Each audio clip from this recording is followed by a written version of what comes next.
Gracias por la invitación. ¿Y cómo estamos? Bueno, hay fechas que invitan a hacer un balance. Creo que el semestre que se cumplió de gobierno la semana pasada nos invita a hacer un balance. Y creo que es un ciclo que nos ha mostrado bastante de lo que uno preveía podíamos encontrarnos. Yo digo que así como nos hemos acostumbrado en Argentina a ver en la economía brechas, aquí Lara seguramente comenta habitualmente la brecha entre los dólares. Bueno, yo creo que en el escenario político o en la dimensión política también tenemos brechas. Y creo que la brecha más ilustrativa de lo que ha sido este primer semestre es la distancia entre lo que Milei quería hacer y lo que Milei pudo hacer o le dejaron hacer. Y ahí hay una distancia bastante amplia. Y obviamente, en su gran medida, es responsabilidad de la condición de minoría que afecta a este gobierno. Y eso ha impedido, por ejemplo, que se pudiera avanzar mucho más rápido en la sanción de esta ley base, de este paquete fiscal que se está discutiendo todavía en el Congreso. Pero también en buena medida por errores de estrategia política, por falta de experiencia política de esta gestión para administrar la cosa pública, para entender un poco, bueno, cuáles eran los obstáculos por delante para sortear, sobre todo para acelerar el proceso de toma de decisión, porque en todo contexto de crisis se requiere un proceso de toma de decisión muy acelerado. ¿Y vos crees que había alguna alternativa de negociación, por ejemplo, con el kirchnerismo, o tu negociación vos la enfocás hacia el otro lado? Bueno, siempre los contrafácticos en estas circunstancias son difíciles de comprobar. Yo tengo la impresión que, tomando en consideración lo que el gobierno quería hacer y el diagnóstico que tenía el gobierno sobre lo que tenía para hacer lo que quería hacer, bueno, quizás el equilibrio más conveniente para el gobierno hubiera sido buscar menos en el momento donde tenía más fortaleza para lograr más. Y esto lo digo, claro. Digo, una cosa es reclamar 4, 5, 6 herramientas que eran muy imprescindibles para el gobierno en el momento de mayor fortaleza, donde la opinión pública te va a entender que la oposición te tiene que dar herramientas, que reclamarlas ahora, en donde te salen más caras, sobre todo porque acá hay un contexto que, digamos, es agravante de la condición de minoría. Porque vos podés estar en condición de minoría y tenés dificultades, obviamente, para conseguir mayoría, pero una cosa es negociar con uno, otra cosa es negociar con 10. Y vaya si no el ejemplo que estamos viendo por estas horas, en donde no se ponen de acuerdo el bloque de radicales del Senado con el bloque de radicales de diputados, respecto de... Bueno, el bloque radical del Senado ni siquiera... Dentro del bloque radical del Senado se ponen de acuerdo porque tenés el presidente del Senado del radicalismo que va por otro lado. Totalmente, pero déjame bajarlo en concreto a un aspecto puntual de por qué digo que el gobierno paga costos. El 12 de diciembre Luis Caputo anunció el programa económico, el plan económico. En ese programa el gobierno dice, vamos a ir a una corrección del desequilibrio fiscal, ajustando 5 puntos del producto, yendo a un superávit de 2% del Producto Bruto, ¿no? Este es un poco el esquema, el ancla del programa fiscal, del programa económico que es el fiscal, ¿no? En esa planificación, Caputo decía, 3 partes de ese ajuste lo vamos a conseguir por ahorro, o sea, por recorte del gasto, 2 partes por incremento del ingreso. Buena parte de esos 2 puntos por incremento de ingresos estaban en la reposición de ganancias, en el blanqueo, en la moratoria. Y ya pasaron 6 meses que esas herramientas podrían haber estado al comienzo, si en vez de discutir lo esencial, o si se quiere, si hubiéramos discutido lo esencial... Decís, no me mandes un paquete de 600 y no si los abogados tenían que usar todo. ¿Vos seguís, hacés números, hacés encuestas? Sí. ¿Y qué te dan? Bueno, ahí aparece, en esto de evaluar el primer semestre, para mí 2 rasgos muy llamativos que tiene la naturaleza de este proceso político que estamos viendo. Una es el sostenimiento de los apoyos de este presidente en este contexto económico. Para ponerlo en números, el 90% de la gente que votó a Milei el 19 de noviembre sigue sosteniendo su apoyo al gobierno, tiene imagen positiva del presidente. Eso es mucho en este contexto económico, ¿no? Con la caída que tuvimos de la actividad económica, con obviamente el deterioro en el poder adquisitivo. Esto el presidente lo anunció el 10 de diciembre. Dijo, no hay alternativa al ajuste, no hay alternativa al shock, va a haber un impacto negativo en materia de salario real, negativo en materia de empleo, negativo en materia de actividad, más pobreza y más indigencia. Las 5 cosas se cumplieron. Ahora, aún así, siendo un contexto de deterioro económico, la gente sigue apoyando. Y en buena medida yo creo porque también el gobierno les ha dado algo a esa gente, les ha dado alguna evidencia de que esto probablemente esté funcionando.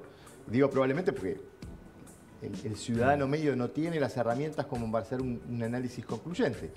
El ciudadano medio llega a su casa y no se fija a ver cómo están los pasivos remunerados del Banco Central. Digo, tiene algunos indicadores que toma en consideración para evaluar si esto puede estar funcionando o no. Y en esa materia hay dos indicadores que son muy sensibles a la opinión pública. Te fijas la verdad, tenés el bolsillo contra tus gastos también, ¿eh? Inflación y dólar.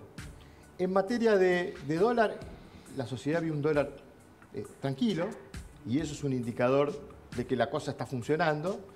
Y en materia de inflación, la sociedad vio una inflación que bajó más pronunciadamente de lo esperado, y eso pudiera haber sido un elemento para convencer, bueno, démosle tiempo, esto pareciera estar funcionando. Creo que con eso al gobierno no le va a alcanzar para sostener los apoyos en el segundo semestre, y ahí me parece que va a tener que venir la recuperación. O sea, la inflación ayudó en estos primeros 6 meses a atravesar la peor parte del proceso de ajuste. Bueno, ahora viene el desafío para el gobierno de demostrar a la gente que la economía está recuperando. Ahora, vos mencionaste recién, es muy interesante, estos dos tiempos. El tiempo que debería haber sido al principio, aprovechando fuerzas, y este tiempo. Ahora, eso también dejó heridas en la percepción de la gente. Digamos, este es un presidente al que se lo está midiendo más, a pesar de que mantiene el apoyo. Es un presidente que paralelamente se lo está midiendo más que antes, digo a este efecto. Segundo semestre tiene que aparecer, digo, bueno, listo, y se lo dice el mercado, lo dice la gente, lo dice la heladera, bueno, y lo dice una pyme. Ahora, ahí, ¿en qué situación llega a eso? Porque ahí la confianza, por más que la sigas teniendo... Sí. Bueno, es el tanque de la paciencia social, ¿no? Que tiene en el transcurso del tiempo un consumo, ¿no? La paciencia social se va agotando. Y bueno, ahí está un poco el desafío, sobre todo de quienes miramos opinión pública, para identificar en qué momento pudiera haber un cambio, un quiebre en esa tendencia de cuánto la gente va a sostener el apoyo o cuánta paciencia le va a tener. Por ejemplo, en los primeros 5 meses de este año habíamos visto en materia de expectativas un proceso de mejora permanente. Es decir, la gente evaluaba menos dramáticamente el presente, evaluaba más positivamente el presente en relación al pasado, y sostenidamente veía cada vez mejor el futuro. Eso hasta mayo. Eso no ocurrió en junio. Bueno, lo que pasa es que tiene su lógica. Primero y principal, la inflación se fue acomodando, pero los precios no bajaron como corresponde. Es decir, los precios, las empresas, las industrias se mandaron un overshooting de precios en diciembre, ¿no? Y no los acomodaron. Sí. Entonces, en un momento vos, ya en mayo, me parece que, dice, bueno, muchachos, a ver, y después la recesión altísima. Sí. Entonces, es lógico que en mayo... Ahí el gobierno tiene el desafío delicado de que muchas veces, si el argumento no es verosímil, aún teniendo los datos a favor, termina siendo inconveniente. ¿Por qué lo digo? El presidente viene diciendo, los salarios le vienen ganando la inflación. Ayer en una entrevista nuevamente sostuvo, le ganaron por segundo mes consecutivo, las jubilaciones le vienen ganando. Y quizás los datos confirmen ese argumento. Sí. Ahora, ¿qué quiere decir que le vienen ganando? Que perdieron 10 y recuperaron 2. Ahora, en este tramo, vos seguís perdiendo 8. Sí, no, pará. Y además, la inflación es de cada uno. Para vos el INDEC, vos comparás salarios contra un promedio de inflación. Absolutamente. Que capaz no es la Absolutamente. tuya. Por eso digo, en el argumento, el dato puede ayudarlo a sostener ese argumento. Ahora, en la percepción pública, la gente seguramente va a seguir sintiendo que está peor que cuando comenzó este proceso de correcciones. Y ahí digamos, de vuelta, ¿cuánta paciencia hay para seguir atravesando este periodo? Porque todavía falta para que los salarios vuelvan a los niveles previos al proceso. Lo que te dice el gobierno es, ya empezó recuperación económica en algunos sectores fundamentalmente, por supuesto en algunos sectores muy puntuales. La clave es que la recuperación económica se empieza a extender rápidamente al resto de la economía. Por eso ahí venía mi pregunta. ¿Y se puede medir la paciencia? Bueno, es muy difícil porque además es muy relativa. Digo, hay sectores sociales que tienen espalda, es decir, tienen más paciencia. Yo lo puedo esperar 4 años si fuera necesario. Hay sectores sociales que no lo pueden esperar un día más. Entonces ahí hay una heterogeneidad en términos de paciencia. Entonces es muy difícil todo eso reducirlo a un indicador y decir, bueno, ¿cuánto tanque hay en la paciencia social? ¿No? ¿Qué votó el votante de Milei? Porque también esa es una de las claves. Bueno, ¿qué fue lo que votó Milei, el votante de Milei, Y eso también te puede indicar cuánto vas a aguantar. Sí. Porque yo imagino que el anti-kirchnerista full no le importa el tiempo. Va a bancar porque lo que no quiere mirar para atrás y que vuelva a lo que estuvo. Sí. ¿Quiénes votaron a Milei? Yo te diría que el mínimo común denominador de esa heterogeneidad del universo de votantes de Milei es el cambio. O sea, seguramente el 100% del que votó a Milei quería un cambio. Y eso es lo que también te termina justificando la paciencia. Absolutamente, porque además Milei representa un cambio muy radical. Porque vos mirás y si ves lo mismo que estaba, salís huyendo. Exactamente. La radicalidad del cambio lo ayuda a que la gente diga, bueno, esperemos porque acá hay alguien que se muestra muy distinto a lo que veníamos viendo. Entonces, eso quizás ayuda a sostener la paciencia. Ahora, yo te decía, hay una heterogeneidad de demandas, ¿no? Hay un sector de los votantes de Milei, sobre todo el que venía del 30% de la primera vuelta, que en buena medida lo apoya porque comparte las ideas de Milei, porque comparte las herramientas y las propuestas de Milei. Hay otro sector que lo terminó votando porque la alternativa era la continuidad de un gobierno que rechazaban. Entonces, en esa heterogeneidad, ahora, yo ahí digo, me parece que si Milei ha logrado algo positivo en términos políticos, es que se ha logrado erigirse como el representante de todo ese polo heterogéneo. El 30% de sus votantes originales de la primera vuelta, más los que se sumaron en la segunda vuelta, que en algún punto los une o los transforma en comunidad lo que rechazan, lo que está enfrente. Y ahí Milei ha sabido que en esto de la polarización, bueno, a veces uno saca réditos porque ese sector social mayoritario que se expresó en la segunda vuelta entiende que hoy Milei es la alternativa a eso que está enfrente, y eso también lo ayuda a estirar un poco la paciencia. Ahora, es una pelea, me gustaría ver cómo lo ves vos, es una pelea que en algunos, que es desigual, sin plantear el cambio. También le pasó a Macri en algún momento. Macri nunca terminó de convencer que era el cambio, pero sin plantear el cambio le pasó, y es no tener de aliados a quienes debería tenerlos. Pongo un ejemplo, y es una batalla que el tema de las prepagas. Pasaron abajo al kirchnerismo con la bota encima lo de las prepagas, que no te doy los dólares, que no te dejo esto, que el otro, tenía que hacer negocios por abajo. Vos venís planteás un esquema de un gobierno de mercado abierto, y lo primero que hacen es los tipos, en contra incluso del propio sistema, se mandan una suba de precios que hace impagable, complican el cuerpo social, la gente, en lugar de hacerlo más prolongado. Da la sensación, vos cómo lo ves a Milei negociando con esto, porque pasa, Antonio lo acaba de decir también con los empresarios. Los empresarios se desbocan con los precios y nadie dice, che, muchachos, miren que si no volvemos de nuevo a los que nos tenían a patadas en la cabeza. No, ¿cómo lo ves con este sector? Porque siempre hablamos de los amigos de Milei, pero están los que están en el mercado, los que deberían querer una economía abierta y que están conspirando de vuelta contra el gobierno. Lo hicieron con Macri y también lo hacen ahora.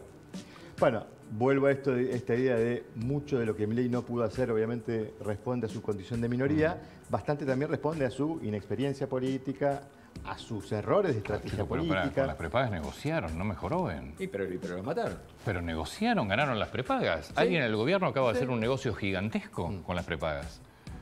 A ver, lo que hizo Milei con las prepagas, no sé si Milei, pero lo que hizo el gobierno con las prepagas, que en definitiva es Milei, es lo mismo que hubiera hecho cualquier otro. Terminaron negociando con los empresarios. Negociaron. Y en el medio quedó completamente afuera la gente. Porque te subieron 160%. Redujeron 20%, que te lo devolvieron, te lo descontaron. No te lo devolvieron todavía, lo que pagaron de más. Y ya están subiendo. A mí me llegó 8.8 de aumento.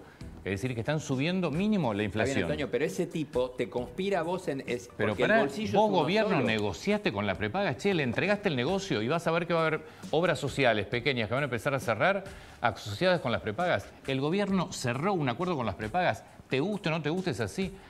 Terminó actuando igual que cualquier otro gobierno. Que para mí es gravísimo. Sí. Las culparon de cartelizadas, que son cartelizadas, pero terminaron negociando. Lo que hay ahora con las prepagas es un negocio del gobierno.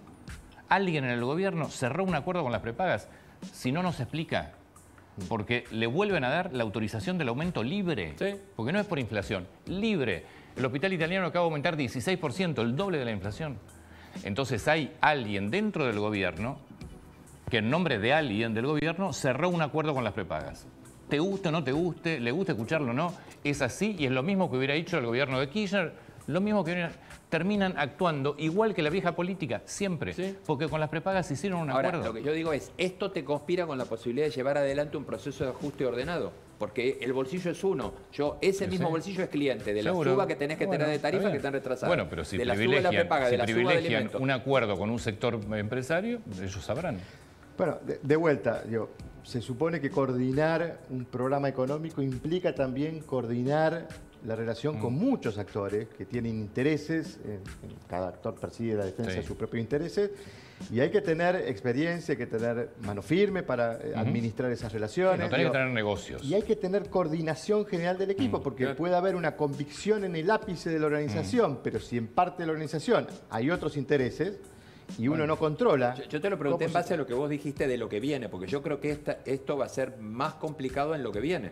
Es decir... Bueno, tuvimos ahí la novedad sobre el final del semestre, que fue el cambio de la jefatura de gabinete. Digamos, a la luz está que durante estos primeros 6 meses hemos visto una falta de coordinación en la acción del gabinete, que en algún punto, digamos, termina recayendo la responsabilidad en quien está arriba de todo, que es el presidente. Seguro. Porque por más que el presidente no quiera involucrarse en temas de gestión o que crea que puede delegar esos temas, nunca va a poder desentenderse de la responsabilidad que le cabe de ser el coordinador general de todo esto.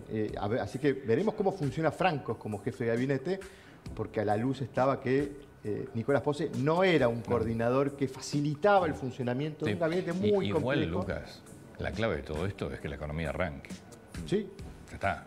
No, billetera mata galán, ¿no? Sí, y te agregaría, y no solo que arranque, hay que ver la velocidad de arranque, también, porque es una velocidad lenta y es un proceso. Bueno, mientras vaya arrancando, vos por lo menos vos tenés la sensación de que se empieza a mover. Sí, bueno, la percepción de que esto está mejorando debería ser lo que alimente el estiramiento de la paciencia social. Después, insisto, de haber logrado el principal éxito económico, que es la baja pronunciada de la inflación, porque era la principal demanda ciudadana y eso seguramente ayudó a que la gente siga apoyando. Lucas, muchas gracias. No, por favor, eso a ustedes. Situación en Comodoro Rivadavia que